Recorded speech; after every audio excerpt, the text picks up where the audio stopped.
panpepato, or peppered bread. Rich chocolate, fine nuts, honey, and warm spices create the perfect holiday treat. In this video, Italian Grandma Margherita will share with us an Italian Christmas recipe from the Umbria region of Italy near Tuscany. Her variation on the traditional panpepato does not include raisins or candied fruit, since many don't love these two ingredients. Let's start! She pulls out her largest bowl and combines walnuts, hazelnuts, Noccioline, almonds, mandorle, and pine nuts. pinoli, To the nuts, she adds sweet cocoa powder, for instance, hot chocolate cocoa, cannella, cinnamon, noce moscata, nutmeg, a bit of espresso powder, caffè in polvere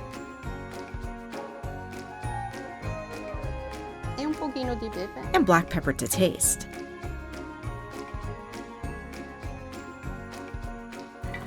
E cominciamo a girare.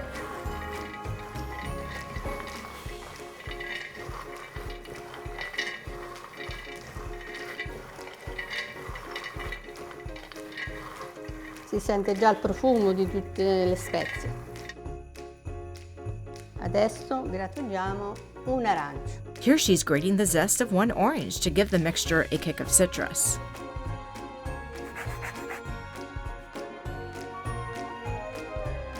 The nuts seasoned, it's time to melt the chocolate. Grandma uses a bagno Maria, or what we call the double broiler method, to melt the chocolate with honey and a tiny cup of coffee. You can easily make a double broiler by putting the ingredients in a glass bowl and setting the bottom over a pan with a bit of simmering water.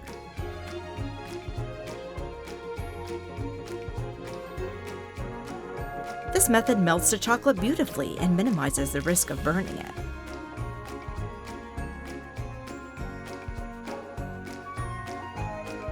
Then she pours the melted chocolate onto the nuts and gives them a mix.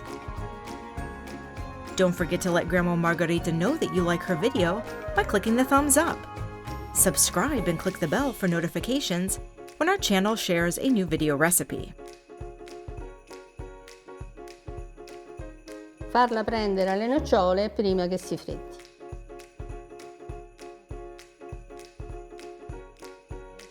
Then she adds the Prendo la flour. farina, Flour is one ingredient that varies from recipe to recipe.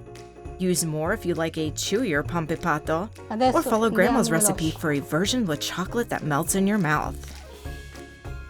Once the flour is added, it's time to get to work. Grandma Margherita isn't afraid to get her hands dirty, and indeed, hands are a great tool for this job.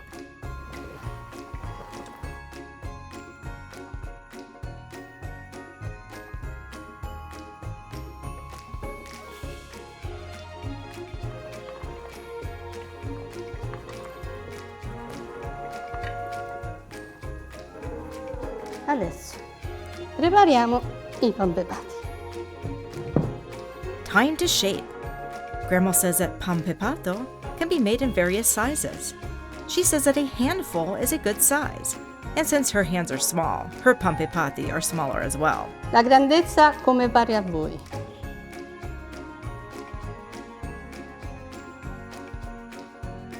Form a handful of the mix into a ball. Give it a good squeeze, and place it on a parchment-covered cookie sheet. She keeps a bowl of water nearby to keep her hands from getting too sticky.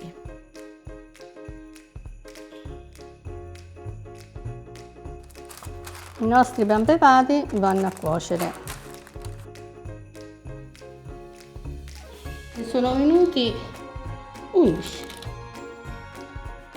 Once the cookie sheet is filled with pampepati, it's into the oven. 375 Fahrenheit for about 10 to 15 minutes. The baked pampepati will be warm and chocolatey when they come out of the oven. If any lose their shape, Grandma Margherita says to simply use 2 spoons to gently reshape them. Let the panpepati cool for about 4 hours before wrapping them up for later or for gift giving. In fact, Grandma Margherita is making hers for gifts.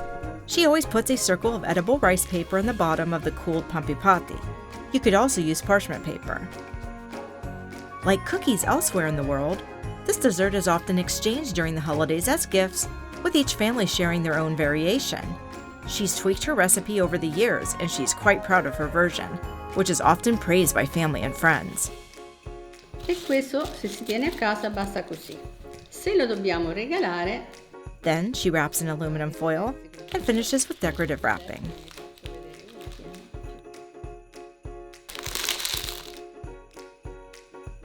prendete il regalino di Natale. This one is for you, Grandma says.